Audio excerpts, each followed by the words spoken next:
20 February 1707 हा तोच दिवस आहे. या दिवशी औरंगजेबाचा मृत्यू झाला होता. त्यांनी त्याच्या मृत्यूबद्दल स्वतःच्या हाताने लिहून ठेवलेले मृत्यूपत्र आजही उपलब्ध आहे.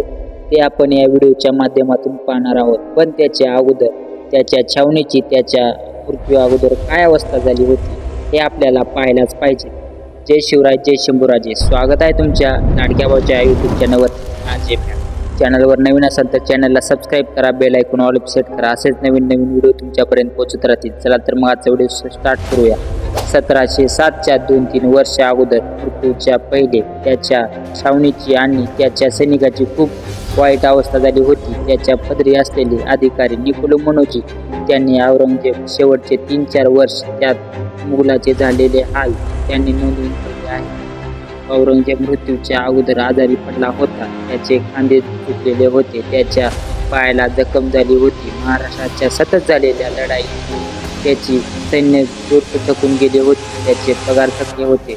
त्यांना अपूर्ण श्रीमंती मिळत होती, कारण त्यांना ज्या मार्गाने श्रीमंती पुरवली जात होती त्या मार्गावर मराठे हमला करून संपूर्ण श्रीमंती मारत असायचे. त्यामुळे सैनिकाची उपासमार होत होती. जनावरे मरून पडत होती, माणसे मरत होती. सैन्यात भ्रष्टाचार चालू होता. छावणी परिसरात खूप दुर्गंधी पसरली होती. मनोजी लिहितो, संपूर्ण हिंदुस्थानात मराठ्यांची दहशत पसरली आहे. औरंगजेबाच्या छावणीतील माणसे जनावरे मरत आहे. या माणसाची व जनावरांची सर्व विल्हेवाट लावण्यासाठी एक मोठा खड्डा खोदला गेला होता.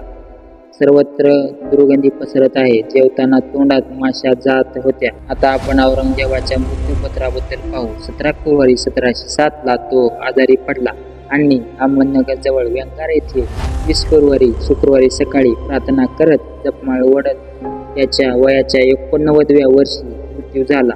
औरंगजेबाने स्वतःच्या हाताने मृत्यूपत्र लिहिलं आणि त्याच्या मृत्यूनंतर ते त्याच्या उशीखाली सापडले.